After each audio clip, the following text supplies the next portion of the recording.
This is number 8 Axel, and I'm reviewing Infamous by Sucker Punch. If you don't know already, this game is about Cole McGrath, a regular bike messenger who opens a package only to find it destroying 5 city blocks and giving him electrical powers.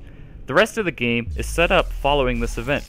A quarantine of the city, mass hysteria and panic, gangs taking over, a plague is hit, the government has abandoned them, and other people with powers start showing up, called conduits. Through it all, Cole has to figure out what happened, why, and how to escape the hell that Empire City has become. And man, is it awesome. The story is excellent, the dialogue was believable to me, and I wanted to see Cole succeed when playing as a hero, or see him become a demon when playing as Infamous. That's right, morality is in this game. From killing civilians to the way you handle missions, most everything gives you good or bad karma. There are many story missions where you have to make a decision, and also some good and bad side missions to choose from. The main story doesn't waver too much in terms of good and evil, so don't expect the outcomes of decisions to be too different. I didn't have too much trouble with that, and thankfully, the sequel improved upon this greatly with its ending specifically. Throughout the story, I wanted to see Cole make up with his girlfriend, hated Zeke for betraying me, and felt sad when Trish died. Spoiler alert. I absolutely loved the twist at the end and totally did not see it coming. Becoming a hero earns you posters that inspire, the sky becomes blue, and people cheer you on. Becoming Infamous, however, gives you fear-inducing posters, a red and cloudy sky, and angry civilians. Each has its own playstyle. To stay good, you have to watch out for civilians during fights, pin enemies to the ground while they're alive, heal down civilians, and overall be accurate with your powers. Rewards for being good include powers that can heal you by doing damage to enemies, civilians helping you out during battle, and that warm, fuzzy feeling you get by having your picture taken. As Infamous, you can just toss a ton of electric grenades at crowds, blow up cars, suck the life out of people for energy, and basically do whatever you want. Rewards are powers that are destructive as you are, angry civilians, and the ability to take real-life anger out on non-existent people. Also a plus for Infamous is if you make a certain evil choice in the story, you get Black Lightning.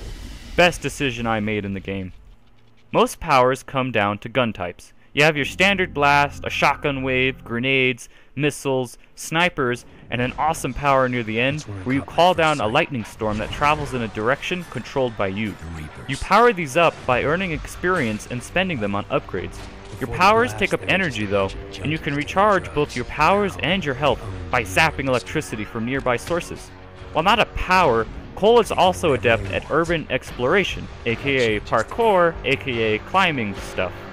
He also has no fall damage, so feel free to jump off any tall building. There are stunts that could be performed for extra experience and a trophy.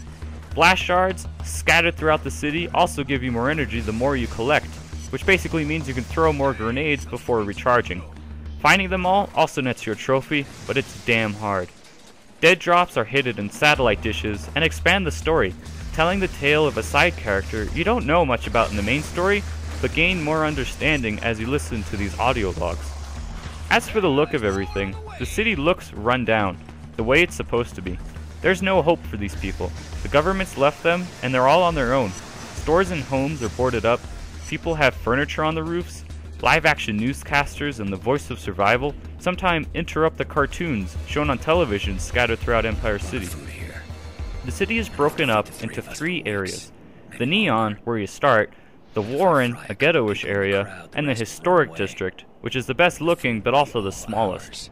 The Neon is the largest and it has the most landmarks. The Warren is mostly a dump, and the Historic District is where the final boss fight goes down, as well as a great side mission where 2 gangs fight, conduits included. The graphics are very nice overall, and still look pretty good on an HD TV now in 2012. The music is pretty scarce, though I found myself loving the ending theme and adding it to my iPod. The voice acting is good, though some didn't like Cole's gravelly voice, I did, and I missed it in the sequel. Sound effects are what you'd expect, and the aftermath thunder from calling down a lightning storm is very cool to hear through a subwoofer. Electricity has a spark to it, see what I did there? And enemies yell at you, while pedestrians will comment as you run by them or start climbing buildings. It took me 3 days non-stop to beat the game on the good ending. so I would say about 20 hours for one playthrough, and of course you have to play as evil, or good if you ran through it at evil at first. Then you have the many side missions, the dead drops to find, and blast shards, so a pretty good game as far as replayability goes. I've had this game since it came out in June of 2009, but I still go back to play it, even with the sequel out. It is certainly not a PS3 game to be missed, and is only $30 now on Amazon for new. I would give Infamous a 9.5 out of 10. Get this game if you have